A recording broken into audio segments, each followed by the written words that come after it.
So குழந்தைகளை பொறுத்தவரை எதுக்காக கூட்டிகிட்டு வராங்க பேரண்ட்ஸ்? ஒன்று வந்து பிஹேவியர். குழந்தை ரொம்ப ஹைப்பர் ஆக்டிவாக இருக்கான், ஒரு இடத்துல வந்து உட்கார முடியல, மேனேஜ் பண்ண முடியல எங்களால். ரெண்டாவது வந்து நீங்கள் பார்த்தீங்கன்னா பேச்சு வரலை. ஏன்னா நம்ம எல்லாருமே வந்து ஒரு வயதுலேருந்து ஒரு 1.5 வயதுக்குள்ளே இந்த பேச்சு வரணும்னு எதிர்பார்ப்போடு இருப்பாங்க எல்லா பேரண்ட்ஸும். பேச்சு வரலைன்னா இப்போ நாம் நடக்கும்போது ஒரு ரிதமோடு நடப்போம், ரைட்? பார்க்கின்சன் நோய் இருக்கிறவங்களுக்கு அந்த ரிதம் போயிடும். ரிதம் இல்லாத நடக்கும்போது அவங்க விடுறதுக்கு வாய்ப்பு அதிகம். It's called chasing your centre of gravity. That is, நமக்கு சென்டர் ஆஃப் கிராவிட்டி இப்படி இருக்குன்னா நம்ம அதை தேடி தேடி தேடி போகிறதுனால முன்னாடி வந்துடுவோம். ஃபால்ஸ் வந்து அதில் ஒரு பெரிய ஒரு பிரச்சனை. என்னால் மூவ் பண்ண முடியல, மூவ் பண்ண வைக்கணும். ஸோ அதுக்கு இந்த ரோபாட்டிக் ரீஹேப், இது வந்து it is a robotic bike. இது வந்து உங்கள் மசில்ஸ் அண்ட் நர்வ்ஸை ஸ்டிமுலேட் பண்ணிவிடும், வேலை செய்யாத பாகத்தையும் ஸ்டிமுலேட் பண்ணிவிடும், மூவ்மெண்ட்டும் கொடுக்கும். இதே நேரத்தில் அதில் பார்த்தீங்கன்னா ஒரு டேப்லெட் இருக்குது, விஷுவல் ஃபீட்பேக்கும் கிடைக்கும். ஓல்ட் ஏஜில் என்ன ஆகுது, இந்த மெமரிக்கு உள்ள கெமிக்கல் அசிட்டைல் கோலின்னு சொல்கிறோம், அந்த கெமிக்கல் வந்து கொஞ்சம் கொஞ்சமாக டீஜெனரேட் ஆகும். அதுதான் வந்து ஆல்சைமர்ஸ் நோய், மறதி நோய். அது அதனால வருது, மெமரி கெமிக்கல் இல்லாததுனால. பிளட் சப்ளை பாதிக்கப்படும். பிளட் சப்ளை பாதிக்கிறதுனால மூளையில் பல பாகங்கள் வந்து அஃபெக்ட் ஆகிடுது. அந்த மாதிரி ஆகும்போது வெகை நோட்ஸ் நேயர்களுக்கு வணக்கம். நான் தினேஷ். மாடர்ன் லைஃப் ஸ்டைலில் நிறைய பேர் ஃபிசிக்கல் ஹெல்த்தை பற்றி அதிகமாக பேசக்கூடிய நம்ம மென்டல் ஹெல்த் எவ்வளோ முக்கியன்றதை பேச மறந்துடுறோம். ஸோ அப்படி இருக்கும்போது இன்டகிரேட் பண்ணப்பட்ட நிறைய வித்தியாசமான விஷயங்களை மென்டல் ஹெல்த்துக்காகவும் நியூராலஜிக்கல் பேஸ் பண்ணி இருக்கக்கூடிய நிறைய பிரச்சனைகளுக்கு தீர்வு காணக்கூடிய ஒரு கிளினிக் தான் நம்ம வந்திருக்கோம், புத்தி கிளினிக். புத்தி கிளினிக்குடைய ஃபவுண்டர் அண்ட் சீஃப் கன்சல்டன்ட் திரு கிருஷ்ணமூர்த்தி சார் நம்மளோட இணைஞ்சிருக்காரு. வணக்கம். வணக்கம். இப்போ இருக்கக்கூடிய மாடர்ன் லைஃப் ஸ்டைலில் மென்டல் ஹெல்த் வந்து ரொம்ப முக்கியமாக கருதப்படுது. நிறைய பேர் எந்த பக்கம் பார்த்தாலும் டிப்ரெஷனில் இருக்கும், ட்ராமாவை நான் ஃபேஸ் பண்ணுறேன், இந்த மாதிரி பெரிய பெரிய வார்த்தைகளை ரொம்ப கேஷுவலாகவே சொல்கிறாங்க. ஸோ நியூராலஜிக்கல் பேஸ் பண்ணி இருக்கக்கூடிய ரியாப் வந்து ரொம்ப கம்மியாக தான் இருக்குது. ஸோ அப்படி இருக்கும்போது நம்மளுடைய புத்தி கிளினிக்கில் என்ன மாதிரி சர்வீஸ் வந்து ப்ரொவைட் பண்ணுறோம்? இப்போது நீங்கள் பார்த்தீங்கன்னா வந்து நம்ம மைண்டுன்னு சொல்கிறோம், பிரெயின்னு சொல்கிறோம். நம்ம உடம்புக்குள்ளே தனியாக மைண்டுன்னு ஒரு பாகம் கிடையாது. மைண்டுன்னு சொல்கிறது இந்த மூளையில் இருக்கிற லட்சக்கணக்கில் இருக்கிற நரம்புகள், அது வந்து ஒன்றுக்கு ஒன்று கெமிக்கல் மூலியமாக பேசுகிறது தான் வந்து மைண்ட். நரம்பு எலக்ட்ரோ கெமிக்கல் ஆக்டிவிட்டின்னு சொல்லுவோம். மின்சாரம் மற்றும் ரசாயனம் கலந்த ஆக்டிவிட்டி, இதுதான் நம்ம பிரெயினில் இருக்குது. அது ஒர்க்கிங் பிரெயின் தான் வந்து நம்ம மைண்டாக இருக்குது. ஒரு பாதிப்புன்னு வரும்போது எந்த மாதிரி பாதிப்பாக இருந்தாலும் சரி, இப்போ தலையில் அடிபடுதுன்னு வச்சுக்கோங்க, ஹெட் இன்ஜுரி, இல்லை ஒரு ஸ்ட்ரோக் ஆகுது, ரத்த கசிவு இருக்குது மூளையில், மூளை சரியாக வந்து மூளை பாதிக்கப்படுது, மூளையால் வேலை செய்ய முடியலை. இது எந்த விதத்தில் நம்மளை பாதிக்குது அப்படின்னு நீங்கள் பார்த்தீங்கன்னா, ஃபஸ்ட்டு நம்ம எப்போவுமே ஃபோக்கஸ் பண்ணுறது மூவ்மெண்ட் தான். ஏன்னா இயல்பாக மூவ் பண்ணி நமக்கு பழக்கம். ஸோ திடீர்னு வந்து ஒரு கை ஒரு கால் வரல, இல்லை வாய் கோணி போச்சு, இல்லை வந்து என்னால் ஏதோ ஒன்று செய்ய முடியலன்னா அந்த இயல்புத்தன்மை போனதை தான் நம்ம ரொம்ப ஃபேஸ் பண்ணுவோம். மொபிலிட்டி வந்து ரொம்ப முக்கியமான ஒரு ஃபோக்கஸ். ரெண்டாவது, இது நடக்கும்போது மூளையோட எந்த பாகம் பாதிக்கப்பட்டிருக்கு அதை பேஸ் பண்ணி மெமரி, ஞாபக சக்தி பாதிக்கப்படலாம். ஸோ என்னால் வந்து இன்றைக்கி என்ன சாப்பிட்டேன் காலையில் ஞாபகம் இல்லை, எப்படி நான் இங்கே வந்தேன் அப்படின்னு ஞாபகம் இல்லை, இது எந்த இடம் அப்படின்னு ஞாபகம் இல்லை, நான் யாரையோ பேசிகிட்ருக்கேன், இவங்களை இதை முன்னே பார்த்துருக்கேன், இவங்க யாருன்னு ஞாபகம் வர மாட்டேன். ஸோ மெமரி ப்ராப்ளம் வரலாம். அப்புறம் மூணாவது அப்படின்னு பார்த்தீங்கன்னா மென்டல் ஹெல்த். அதை பற்றி தான் நீங்கள் கேட்டுட்ருந்தீங்க. மூளை பாதிக்கப்படும் போது, மூளை பாதிப்புனால mental health problems, depression, anxiety, even சைக்கோசிஸ், ஸ்கிசோஃப்ரீனியா லைக் சிம்டம்ஸ், இதெல்லாம் கூட வரத்துக்கு வாய்ப்பு இருக்குது மூளை பாதிப்புனால. ஸோ மூணாவது மென்டல் ஹெல்த் பாதிக்கப்படலாம். இதெல்லாம்னால லைஃப் ஸ்டைல் பாதிக்கப்படுது, தூக்கம் பாதிக்கப்படுது, ஆப்படைட், டைஜஷன், இதெல்லாம் பாதிக்கப்படுது. ஸோ நீங்கள் வந்து ஒரு நியூரலாஜிக்கல் டிசார்டர் அப்படின்னு நீங்கள் பார்க்கும்போது, மூளையை பாதிக்கும் ஒரு டிசார்டர்னு பார்க்கும்போது, இது எல்லாமே இந்த 3 M's, mobility, memory, mental health, அப்புறம் லைஃப் ஸ்டைல். இன்னொரு எல் பாதிக்கப்படுறது வந்து லாங்குவேஜ். ஏன்னா மூளை பாதிக்கப்படும் போது பேச்சு பாதிக்கப்படலாம், பேச்சு மட்டும் பாதிக்காமல் புரிதல் பாதிக்கப்படலாம். ஞாபகம் இல்லைன்னா வந்து என்னால் வந்து என்ன திருப்பி சொல்லணும் அப்படின்னு எனக்கு தெரியாமல் போகிறதுக்கு வாய்ப்பு இருக்குது. ஸோ எனக்கு ஆன்சர் தெரியும், ஆனால் என்னால் அதை சொல்ல முடியல, அந்த மாதிரி ஏஃபேசியா அப்படின்னு சொல்லுவோம். இந்த மாதிரி பாதிப்புகள்லாம் வந்து இந்த நரம்பியல் மனோ தத்துவத்தில் இந்த மாதிரி பாதிப்புகள்லாம் வருது. இதுதான் புத்தி கிளினிக்கோட ஃபோக்கஸ்.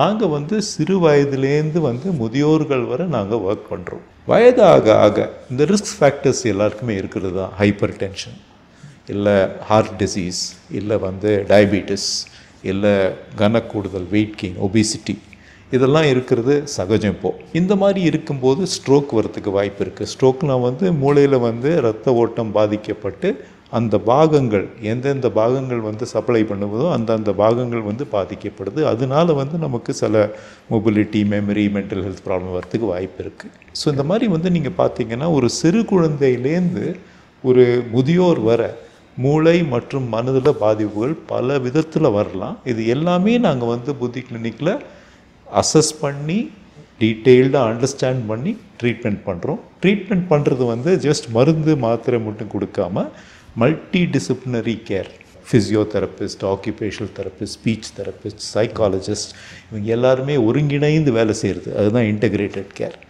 அதுவும் கொடுக்குறோம். நவீன முறைகள், உங்களை சுற்றி வந்து பல டெக்னாலஜிஸ் இருக்குது. இந்த டெக்னாலஜிஸ் எல்லாமே எங்களால் யூஸ் பண்ண முடியுது. அதுதான் புத்தி கிளினிக்கோட ஒரு பெரிய டிஃப்ரென்ஸ். Great sir. ஸோ நீங்கள் சொன்ன இடத்துல இருந்து தான் நானும் கேட்கணும்னு நினைக்கிறேன். ஏன்னா ஒன்றுமே பெரிய பெரிய சீரியஸ் காம்ப்ளிகேஷன்ஸ் கொடுக்கக்கூடிய விஷயங்கள், ஆனால் அதை வந்து அட்ரஸ் பண்ணுறது ரொம்ப கஷ்டமாக இருக்கும். ஏன்னா அது நடக்குதானே அவங்களுக்கு வந்து தெரியாது, அவங்க என்ன அண்டர்கோ பண்ணுறாங்கன்றதே தெரியாது. இப்போ வயசானவங்களே அதை வந்து கண்டுபிடிக்கிறதுக்கு ரொம்ப நாள் ஆகும்போது குழந்தைங்க அந்த மாதிரி விஷயங்களை இப்போது ரீசெண்ட் டைமில் நிறைய அண்டர்கோ பண்ணுறாங்க. ஒருவேளை அவங்க வயிற்றில் இருக்கும்போது பேரண்ட்ஸோடைய ட்ராமாஸ் வந்து அவங்களுக்கு கேரி ஆகலாம். வளர்ந்த பிறகு இப்போ இருக்கக்கூடிய சொசைட்டியில் நடக்கிற பிரச்சனைகள் ஆகட்டும், இல்லை ஃபேமிலியில் இருக்கக்கூடிய இஷ்யூஸ் ஆகட்டும், ஏதோ ஒரு வகையில் அவங்க வந்து நியூரோ சார்ந்து நிறைய பிரச்சனைகளை சந்திக்கிறாங்க. ஸோ அவங்களெல்லாம் எப்படி அட்ரஸ் பண்ணுவீங்க? குழந்தைங்களுக்கு என்ன நடக்குதுன்றதை அவங்களை எக்ஸ்பிளைன் பண்ண முடியாத சூழ்நிலையை டாக்டர்ஸ் தான் கரெக்டாக புரிஞ்சுப்பாங்க. ஸோ அவங்கள எப்படி அட்ரஸ் பண்ண முடியும்? ஸோ குழந்தைகளை பொறுத்தவரை நீங்கள் பார்க்கும்போது எதுக்காக கூட்டிகிட்டு வராங்க பேரண்ட்ஸ் அப்படின்னு பார்த்தீங்கன்னா 2-3 விஷயத்துக்காக கூட்டிகிட்டு வராங்க. ஒன்று வந்து பிஹேவியர், குழந்தை ரொம்ப ஹைப்பர் ஆக்டிவாக இருக்கான், ஒரு இடத்துல வந்து உட்கார முடியல, மேனேஜ் பண்ண முடியல எங்களால், அந்த மாதிரி பிரச்சனைகளுக்காக கூட்டிகிட்டு வருவாங்க. ரெண்டாவது வந்து நீங்கள் பார்த்தீங்கன்னா பேச்சு வரலை. இது வந்து ஒரு பெரிய கன்சர்ன். ஏன்னா நம்ம எல்லாருமே வந்து ஒரு வயதுலேருந்து ஒரு 1.5 வயதுக்குள்ளே இந்த பேச்சு வரணும்னு எதிர்பார்ப்போடு இருப்பாங்க எல்லா பேரண்ட்ஸும். ஸோ பேச்சு வரலைன்னா அது ஒரு காரணமாகிடுது டாக்டரை போய் பார்க்குறதுக்கு. மூணாவது நீங்கள் பார்த்தீங்கன்னா படிப்பு சரியாக வர மாட்டேனுது குழந்தைக்கு. ஸோ நான் ஸ்கூல் கூட்டிகிட்டு போகிறேன், ஆனால் வந்து அந்த புரிதல் இல்லை சொல்லி கொடுக்குறது அவனால் எந்த விதத்துலையும் ரீப்ரொடியூஸ் பண்ண முடியல, இல்லை கவனக்குறை, ஒரு இடத்துல உட்கார மாட்டேன்ற அந்த குழந்தை. இந்த மாதிரி பிரச்சனைகள்னால வந்து தான் பேரண்ட்ஸ் வந்து பெரும்பாலும் கூட்டிகிட்டு வருவாங்க. சிலப்போ வந்து பேரண்ட்ஸ் இல்லாமல் டீச்சர்ஸ் நோட்டீஸ் பண்ணி பேரண்ட்ஸை கைட் பண்ணுறதும் உண்டு. உங்கள் குழந்தைங்களுக்கு இந்த மாதிரி பிரச்சனைகள் இருக்குது அப்படின்னு சொல்லி டாக்டர் காமிங்கன்னு சொல்லி அனுப்புகிறதும் உண்டு. நீங்கள் கரெக்டாக சொன்ன மாதிரி குழந்தை மருத்துவர்கள், பீடியாட்ரிஷியன்ஸ், அவங்க சிலப்போ நோட்டீஸ் பண்ணி இல்லை உங்களுக்கு இந்த மாதிரி ப்ராப்ளம் இருக்குது, நீங்கள் புத்தி கிளினிக் மாதிரி இடத்துக்கு போனீங்கன்னா தான் உங்களுக்கு சரியான டயக்னோசிஸ் கிடைக்கும்னு அவங்க சொல்கிறது உண்டு. ஸோ இந்த மாதிரி பல திசையிலேருந்து சில்ட்ரன் வர்றது உண்டு. சில்ட்ரனுக்கு இதே மாதிரி ப்ராப்ளம் தான், மெமரி, மொபிலிட்டி, மென்டல் ஹெல்த், இந்த மாதிரி காரணத்துக்கு தான் வராங்க. எஸ்பெஷலி அந்த லாங்குவேஜ் டெவலப்மெண்ட், அது வந்து ரொம்ப பேரண்ட்ஸ்க்கு ஒரு பெரிய கன்சர்ன், அதனாலேயும் வருவாங்க. இவங்களுக்கு நம்ம பார்க்கும்போது காமன் டயக்னோசிஸ் என்ன மாதிரி டயக்னோஸ் நம்ம பண்ணுறோன்னா ADHD, attention deficit hyper activity disorder, கவனக்குறைவு மற்றும் ஹைப்பர் ஆக்டிவிட்டி. அந்த மாதிரி குழந்தை ஒரு இடத்துல உட்கார மாட்டான், கண்டினியூஸாக மூவ் பண்ணிகிட்டே இருப்பான், ஏதோ பண்ணிகிட்டே இருப்பான். இப்போ இந்த ரூம்குள்ளே விட்டிங்கன்னா எல்லாத்தையும் தள்ளி போட்டு போயிட்டே இருப்பான். ஓகே. ஸோ கண்ட்ரோல் பண்ண முடியாது, அது ADHD.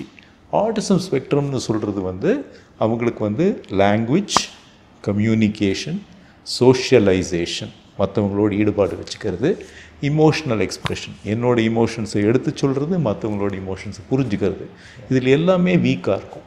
அதுக்கு முக்கியமான காரணம் என்னன்னு பார்த்தீங்கன்னா, அந்த குழந்தைங்களுக்கு வந்து இப்போ நம்ம 2 பேர் இங்கே உட்காந்துருக்கோம், உங்கள்கிட்ட ஒரு ஹலோ கூட சொல்லாமல், உங்கள் கண்ணு பார்க்காம, உங்கள்கிட்ட பேசாமல் என்னால் ரொம்ப நேரம் இருக்க முடியாது, எனக்கே அன்கம்ஃபர்டபுளாக இருக்கும். சரிங்களா? அந்த குழந்தைங்களுக்கு உங்களுக்கும் அந்த சேருக்கும் ஒரு வித்தியாசமே தெரியாது, அவங்க மைண்டில் 2மே ஒரே மாதிரி. ஸோ அந்த மாதிரி இருக்கும்போது நான் சேர்கிட்ட பேசுவேன்னா பேச மாட்டேன், நான் ஏன் மனிதர்கிட்ட பேச மாட்டேன்.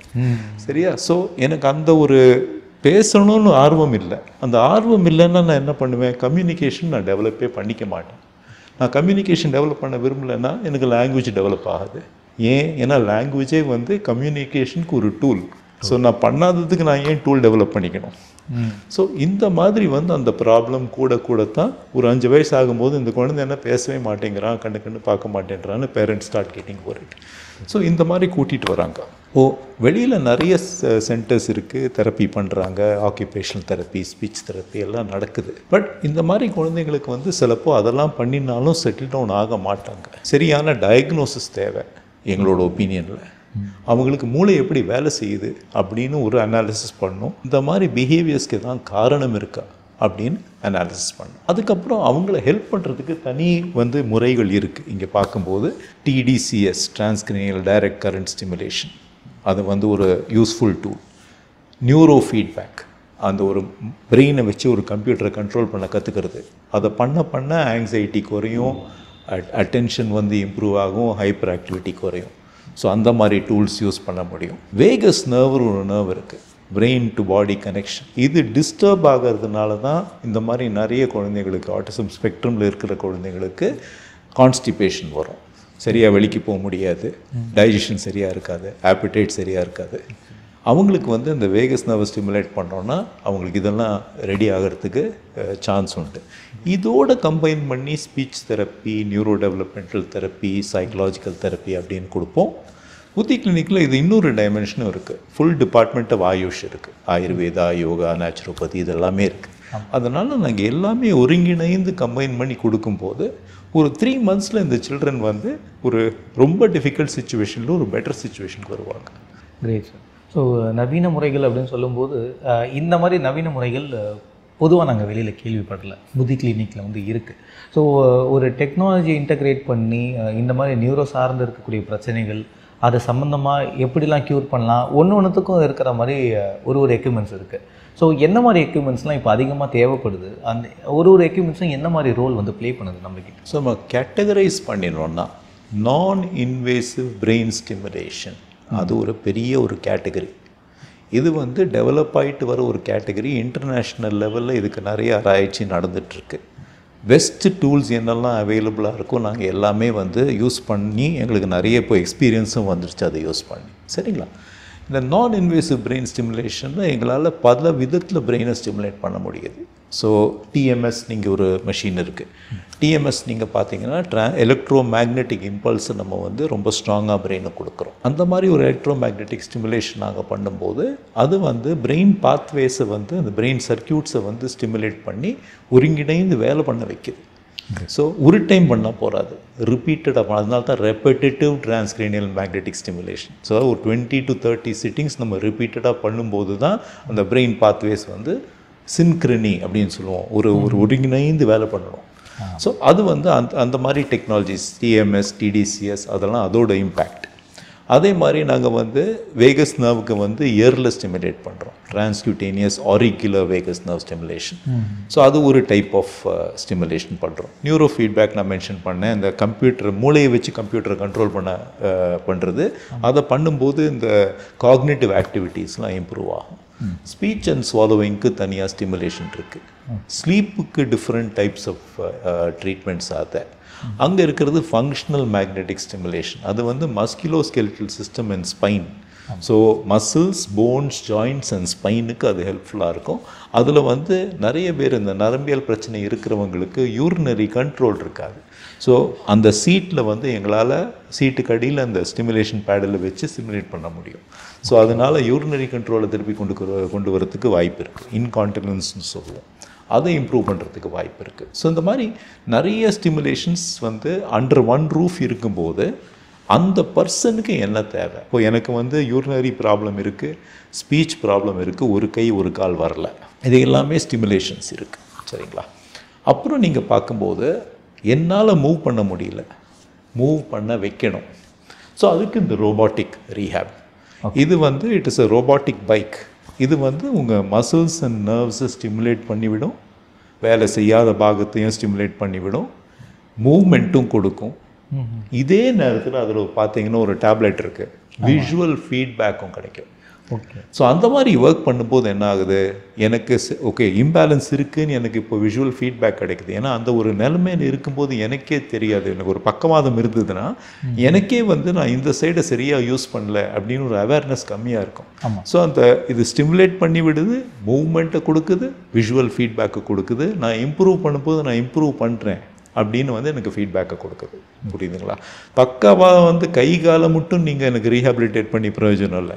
என் மூளை வந்து மறுபடியும் வேலை பண்ணணும், இந்த கனெக்ஷன் ரீஎஸ்டாப்ளிஷ் ஆகணும். அந்த கனெக்ஷன் ரீஎஸ்டாப்ளிஷ் ஆகிறதுக்கு சைமில்டேனியஸ் ஸ்டிமுலேஷன்ஸ், நான் invasive brain stimulation together with robotic rehab, அதுதான் புத்தி கிளினிக்கோட ஒரு வெரி ஸ்பெஷல் இன்னோவேஷன்.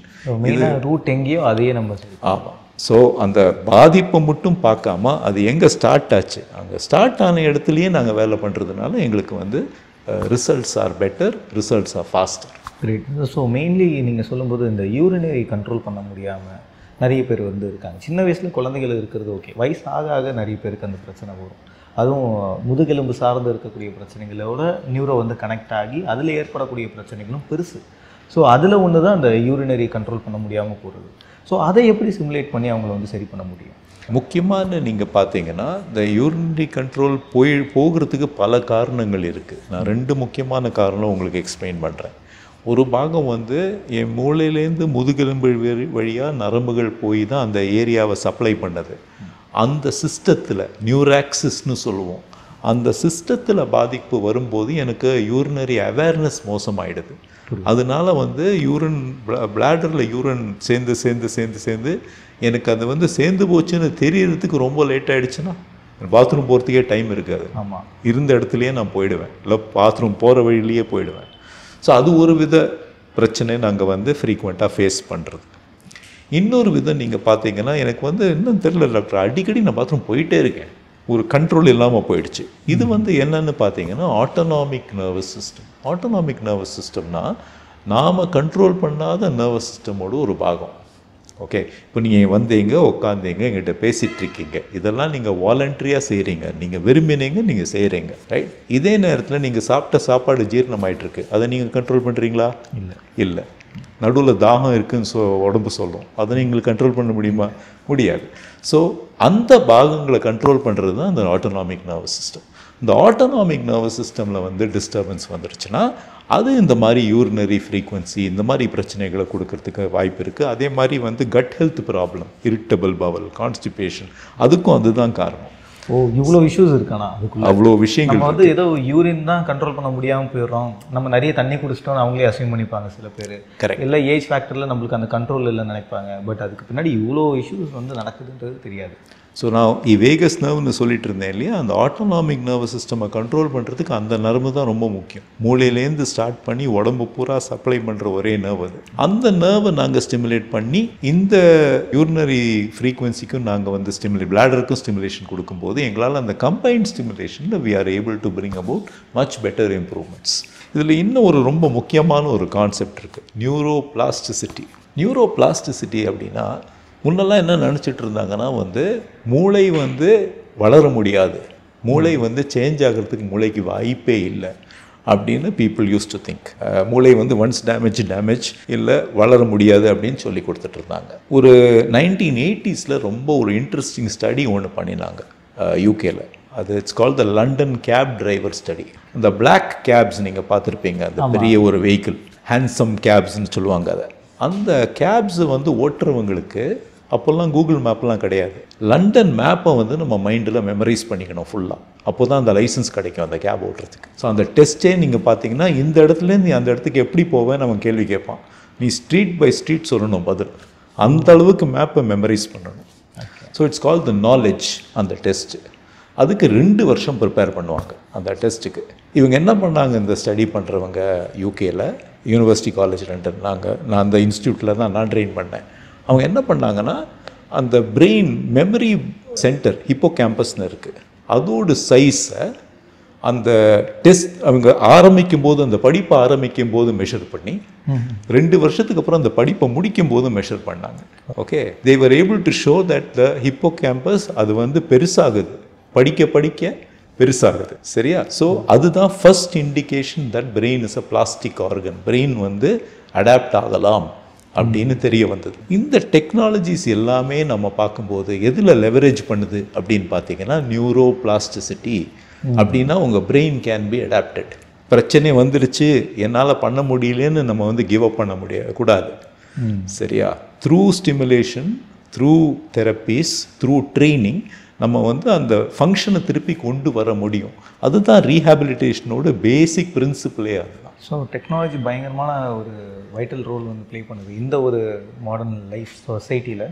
அதில் எவ்வளோ டெக்னாலஜி வந்தாலும் அந்த மறதின்றது மட்டும் மாறவே இல்லை.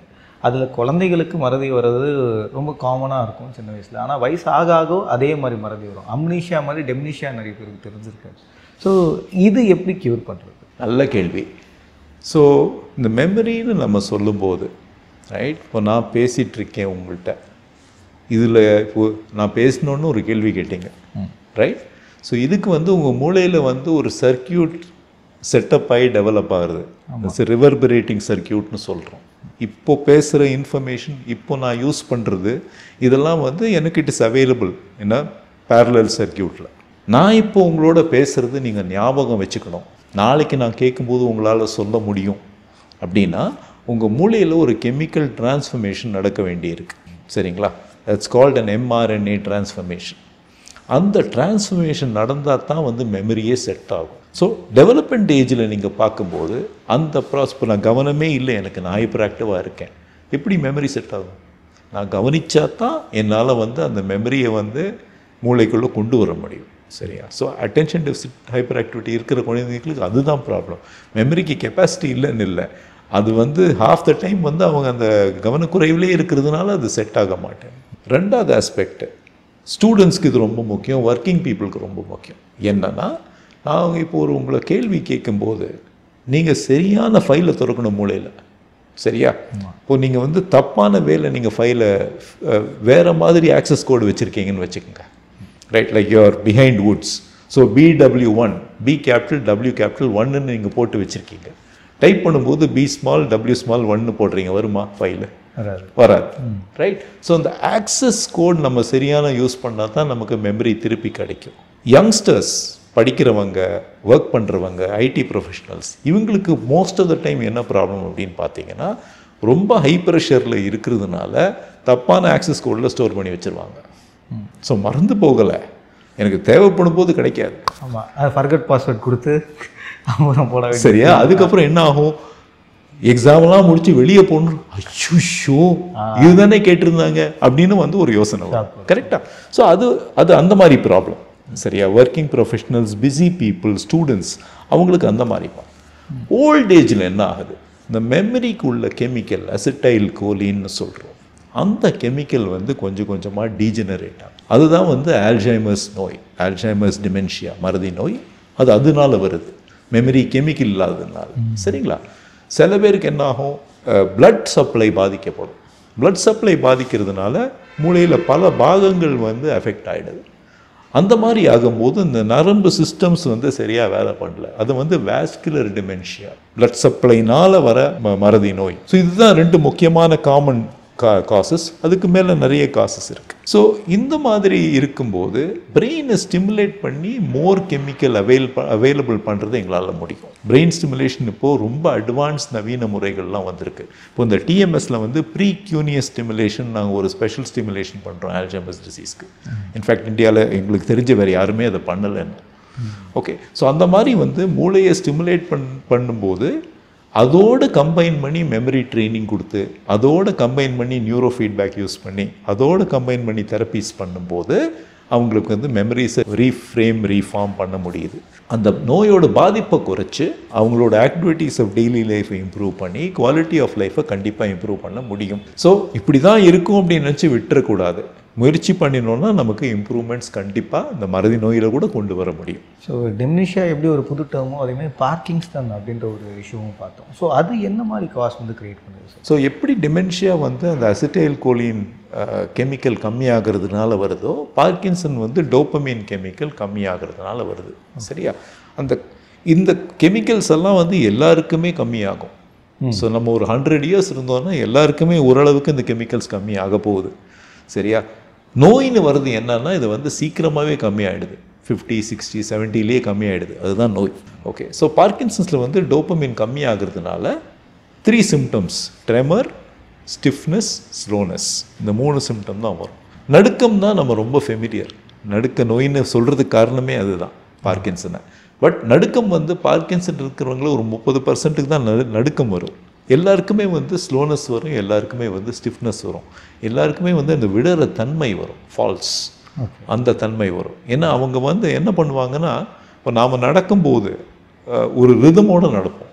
ஆமாம் ஆமாம், ரைட். பார்க்கின்சன் நோய் இருக்கிறவங்களுக்கு அந்த ரிதம் போயிடும். ரிதம் இல்லாத நடக்கும்போது அவங்க விடுறதுக்கு வாய்ப்பு அதிகம். It's call chasing your centre of gravity. That is, நமக்கு சென்டர் ஆஃப் கிராவிட்டி இப்படி இருக்குன்னா நம்ம அதை தேடி தேடி தேடி போகிறதுனால முன்னாடி விழுந்துருவோம், ஓகே, இல்லை பின்னாடி விழுந்துருவோம். ஸோ இந்த மாதிரி ஃபால்ஸ் வந்து அதில் ஒரு பெரிய ஒரு பிரச்சனை.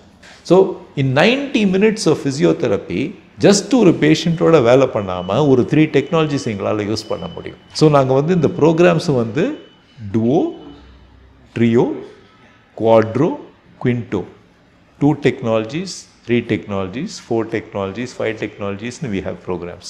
யாருக்கு எந்த டெக்னாலஜிஸ் வேணுமோ அந்த டெக்னாலஜிஸை நாங்கள் இன்டிகிரேட் பண்ணி டெலிவர் பண்ணுறது தான் எங்களோட ஸ்பெஷாலிட்டி. ஸோ மாடர்ன் லைஃப் ஸ்டைலில் நம்ம ஃபிசிக்கல் ஹெல்த்துக்கு நிறைய இம்பார்ட்டன்ஸ் கொடுத்தோம்.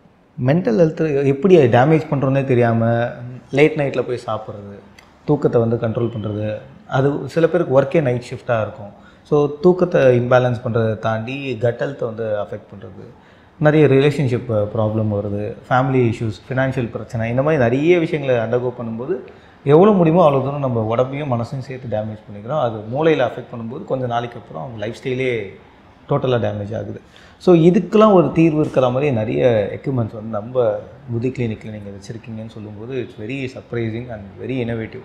ஸோ இதில் இப்போது அதிகமாக நீங்கள் பார்க்குற காசஸ் என்னவாக இருக்குது சார்? என்னோட ஏதோ நைட் ஷிஃப்டில் வேலை பண்ணுறேன், அமெரிக்கன் டைமில் ரிப்போர்ட் பண்ண வேண்டியதாக இருக்குது, பாஸ் வந்து டெட்லைன் ஆஃப்டர் டெட்லைன் ப்ரெஷர் போட்டுக்கிட்டே இருக்கார், சரிங்களா? நிறைய பேருக்கு இப்போ தானே வாழ்க்கை. ஆமாம். இந்த மாதிரி இருக்கும்போது என்ன ஆகும், அந்த ஆங்ஸைட்டி வந்து அந்த ஆட்டோனாமிக் அரோசல் வந்து கண்டினியூஸாக இருக்குது. அது கண்டினியூஸாக இருக்கும்போது என்ன எஃபெக்ட்ஸு? மூச்சு இறைக்கிற மாதிரி இருக்கும், நெஞ்சு படப்படான்னு அடிக்கிற மாதிரி இருக்கும், வேர்வை தேவையில்லாமல் வந்துக்கிட்டே இருக்கும், கை காலில் ஒரு நடுக்கம் இருந்துக்கிட்டே இருக்கும், சரிங்களா? அடிக்கடி பாத்ரூம் போகணும்னு தோணும், இரிட்டபிள் பவல்ஸ், இல்லை வந்து ஒரு கான்ஸ்டிபேஷன் வந்துடும், போய் படுத்தா தூக்கம் வராது. ஸோ இதெல்லாம் வந்து இதோடு விளைவு, சரிங்களா? இப்போ இதனால் வேலை பண்ணாமல் நம்மளால் இருக்க முடியாது. இஎம்ஐ இருக்குது, எவ்வளோ பிரச்சனை இருக்குது, நான் எப்படி வேலையை விட்டுட்டு வீட்டில் வந்து உட்கார முடியும்? முடியாது. ஸோ நான் எப்படி இதை வந்து மாடிஃபை பண்ணிக்க முடியும், சரிங்களா?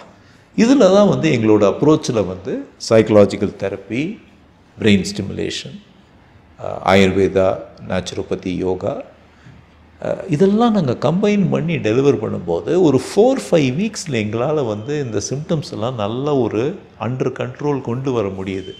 பட் முக்கியமான விஷயம் அது மட்டும் இல்லை, அண்டர் கண்ட்ரோல் கொண்டு வந்தால் மட்டும் போகாது, அதை எப்படி அண்டர் கண்ட்ரோலாக வச்சுக்கிறது, அதை நான் தெரிஞ்சுக்கணும் இல்லையா?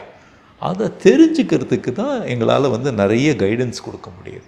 ஆங்ஷியஸ் தாட் வருது, அந்த தாட்டை எப்படி ரெக்கக்னைஸ் பண்ணி, அந்த யோசனையை எப்படி ரெக்கக்னைஸ் பண்ணி அது ஒரு ஆங்ஸைட்டி ஆகாமல் எப்படி பார்த்துக்கிறது, லைஃப் ஸ்டைல் எப்படி மேனேஜ் பண்ணுறது, எவ்வளோ பிஸியாக இருந்தாலும் எப்படி டைமுக்கு சாப்பிட்றது, எவ்வளோ பிஸியாக இருந்தாலும் இல்லை அன்டைமாக இருந்தாலும் எப்படி ஓரளவுக்காவது தூங்குறது, இதுக்கெல்லாம் ஒரு ரிதம் வந்து ரீசெட் ஒன்று தேவை.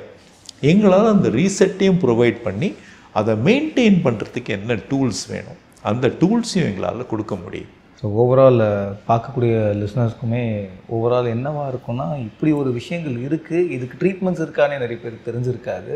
அவங்களே அவங்க செல்ஃப் தெரப்பி எதாவது எடுத்துப்பாங்க, இல்லைனா அவங்களே அவங்க செல்ஃப் கேர் பண்ணி அதை சரி பண்ணுறதுக்கு என்ன வழியோ அதை ட்ரை பண்ணுவாங்க. இதில் ஒரு டேக் அவேவாக வரக்கூடிய பீப்புள்ஸ்க்கு, இல்லை அவங்க அண்டர்கோ பண்ணிகிட்டு இருக்கக்கூடிய பீப்புளுக்கு நீங்கள் என்ன சொல்லணும்னு நினைக்கிறீங்க சார்? மோஸ்ட் இம்பார்ட்டண்ட் நம்ம என்ன ஞாபகம் வச்சுக்கணுன்னா, நெவர் லூஸ் ஹோப், சரியா? இந்த மனிதனுக்கு வந்து அந்த ஒரு நம்பிக்கை அது ரொம்ப முக்கியம். நம்பிக்கை இல்லாமல் என்றைக்குமே போகக்கூடாது. ரெண்டாவது விஷயம், நிறைய பாசிபிலிட்டிஸ் இருக்குது. புத்தி கிளினிக்கோட ஒரு ஒரு வெரி யூனிக்னஸ் என்னன்னு பார்த்தீங்கன்னா, எல்லா பாசிபிலிட்டிஸும் அண்டர் ஒன் ரூஃப் இருக்கிறது தான் யூனிக்னஸ். பட் இந்த பாசிபிலிட்டிஸ் எல்லாம் பல இடத்துல, பல கிளினிக்கில், பல டாக்டர்ஸோட பிட்ஸ் அண்ட் பீசஸில் கண்டிப்பாக அவைலபிள், சரிங்களா? ஸோ நிறைய பாசிபிலிட்டிஸ் இருக்குது, நம்ம அந்த பாசிபிலிட்டிஸை எக்ஸ்ப்ளோர் பண்ணணும். நமக்கு எதனால இப்படி இருக்கோன்னு புரியாட்டாலும், இல்லை நம்ம குழந்தையோ நம்ம வீட்டில் இருக்கிற முதியோரோ ஏன் இப்படி இருக்காங்கன்னு புரியாட்டாலும், சரியாக அதை டயக்னோஸ் பண்ணி அவங்களுக்கு சரியான ஹெல்ப் நம்ம வந்து எடுத்து கொடுத்தோன்னா கண்டிப்பாக வந்து இம்ப்ரூவ் ஆகிறதுக்கு வாய்ப்பு இருக்குது. நார்மலாக வந்து லைஃப்பை மறுபடியும் ரீஸ்டார்ட் பண்ணுறதுக்கு வாய்ப்பு இருக்குது. அப்படி ஃபுல்லாக நார்மல் ஆக முடியலனாலும் இருக்கிற பிரச்சனைகளோடு நம்ம எப்படி நல்லா இருக்கலாம் அப்படின்னு தெரிஞ்சுக்கிட்டு வாழறதுக்கு வாய்ப்பு இருக்குது. ஸோ இந்த அவேர்னஸ் எல்லாருக்குமே ரொம்ப தேவை. இந்த விழிப்புணர்வு வந்து ரொம்ப ரொம்ப முக்கியம். ரீஹாபிலிட்டேஷனே வந்து நீங்கள் பார்த்தீங்கன்னா ஏன் பீப்புள் வரமாட்டேன்றீங்கன்னா இந்த அவேர்னஸ் இல்லாததுனால தான் வரமாட்டேன்றாங்க மக்கள் நிறைய பேர். So rehabilitation has this power. And அந்த பவரை வந்து நம்ம எல்லாருக்குமே வந்து எந்த விதத்தில் அன்லாக் பண்ண முடியுமோ அந்த விதத்தில் நமக்கு தேவைப்பட்ட அளவுக்கு நம்ம அன்லாக் பண்ணிக்கணும். அதுதான் என்னோட most important thing I want to say. People will understand என்ன இருக்குன்றதை அவங்க ஓப்பன் அப் ஆகி நம்ம இன்டர்வியூஸ்க்கு அப்புறம் அவங்க புரிஞ்சுப்பாங்கன்னு நினைக்கிறேன். ரொம்ப நன்றி. Thank you so much. ஸோ புத்தி கிளினிக்கில் நிறைய விதமான இன்டகிரேட்டட் மிஷின்ஸ் இருக்கும்போது அதை பற்றி அட்ரஸ் பண்ணுறதுக்காக புத்தி கிளினிக்குடைய சீனியர் கன்சல்டண்ட்டாக இருக்கக்கூடிய விவேக் மிஸ்ரா சார் அவங்களோட இணைஞ்சிருக்காரு. வணக்கம் சார். வணக்கம். ஸோ இப்போ நம்ம கிளினிக்கில் நிறைய விதமான டெக்னாலஜிஸ் வந்து இன்டகிரேட்டடாக ஒவ்வொரு ரிலேட்டடான நியூரோ ப்ராப்ளம்ஸ்க்கு வந்து we are using it. So we are standing beside the technology. What kind of purpose this machines do?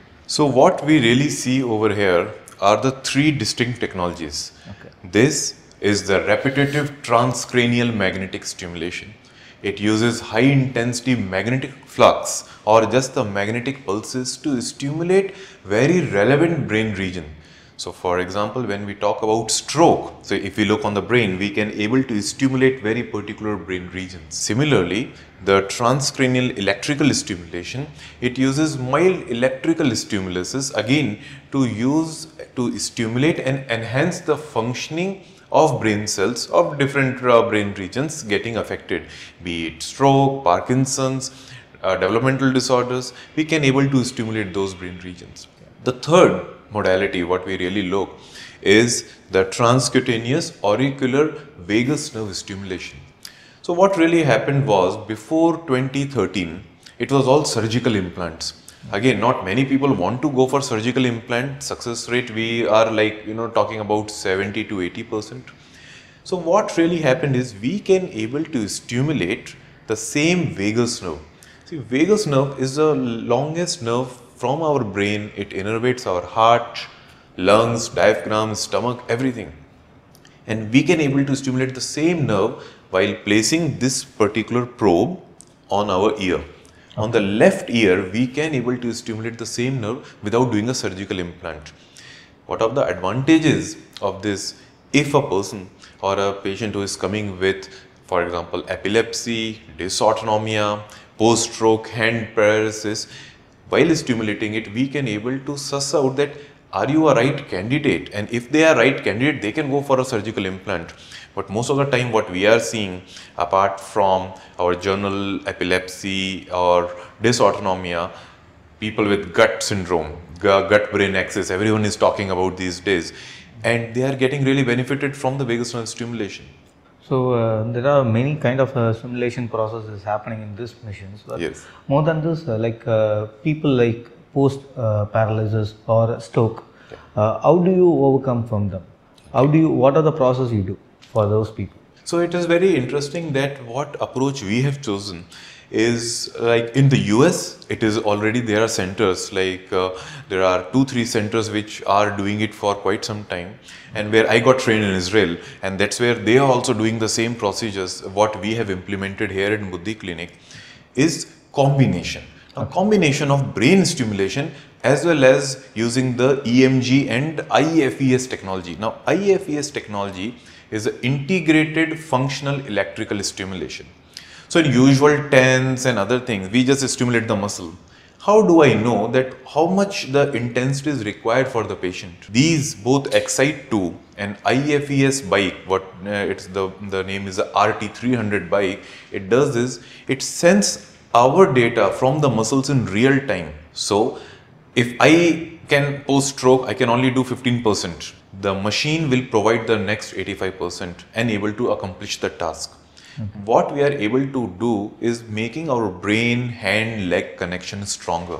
And while we are doing the repetitive motion over the period of time, we have seen in our centers that the machine output will be just 20%, 30%, and the patient will be doing 70% over the period of time. So starting from just 15%, going up to 70, 75%, it's a good improvement in strength, mobility and the function. Now, while combining the brain stimulation, it is like stroke happens where? Parkinson's, the degeneration happening where? In the brain. When we can able to stimulate the brain and make them do the activities. See, that is a combination what the modern or the future of neurorehabilitation lies. It is, of course, very well documented, it's researched, it is giving wonderful results in recovery. And recovery is not only, yes, it will take longer time, it is enhancing the rate of recovery process over the period of time. So what we see, a usual program which lasts for 6 to 8 weeks, you can able to see quite visible differences when the patient is using the combination of these technologies. When you are saying so much of integrated simulated process, and we have too much of machines, so technology is too way of advanced level, and Buddhi Clinic provide those. So how much helpful for the patients who visit Buddhi Clinic? See, when we talk about these therapy sessions and how it is being delivered, of course, we look for the optimizing and personalizing the therapy. We have so many stimulation modalities. Roughly, we are having 15 different technologies at Buddhi Clinic, but it have to be personalized. Not everyone will go for everything. So, for example, there are step-by-step processes. So, sometimes the patient is not suitable for TMS, they can go for a TDCS. So, we do our assessment. Once assessments are being done, we know what a patient really requires. One of the modality is being given, either TMS or TDCS. Then for the mobility. So first we have to mobilize the bigger muscle groups. So we look for the RT300 bike. Once the RT300 bike have mobilized them, then maybe in the next phase they go for the Excite 2. Because then we are talking about the little bit fine motor movements. And then comes the ADL, like the Hand of Hope or the Galanto devices, what we are using to enhance the quality of life and functioning. We really see that there are patients who come to us and they said that their hand was very spastic, they are unable to move. Stroke. Usually the stroke rehab should start within 3 weeks of stroke. But because of the awareness, non-availability of the treatment, our rehabilitation in general in India starts maybe up to, after 3 months, 2-3 years. We are seeing patients who are coming after 5 years of stroke where they are living with a disability. The hand is very rigid, it's become tight. Now those patients we just directly can't. So it's possible if the people are undergoing stroke within 3 to 4 weeks, can we reverse it? Yes, there are very good chances that we can bring out the best recovery process in them. See, there are 3 stages of stroke rehabilitation. The first stage is acute. When you have a stroke, you go to a hospital within 4.5 hours. You get a good treatment. If it is one type of stroke, like ischemic stroke, there are lots of good chances that you will get normal within 15 days to 20 days. Then our brain is a neuroplasticity which happens, there are networks which can adapt themselves. The sooner we start, 3 weeks to 4 weeks, we really see that we can make a good improvement within next 1 to 2 months. Okay. But as the injury or the damage, it can be just not only stroke, traumatic brain injury. I see lots of youngsters who don't wear helmet in the while driving 2-wheelers. They are getting affected. When they come immediately, we can make a good progress. If it is an injury is old, still there are ways we can able to make them use their hand. See, patients are not talking about is my hand is like this or it become relaxed. They are talking about, can I write?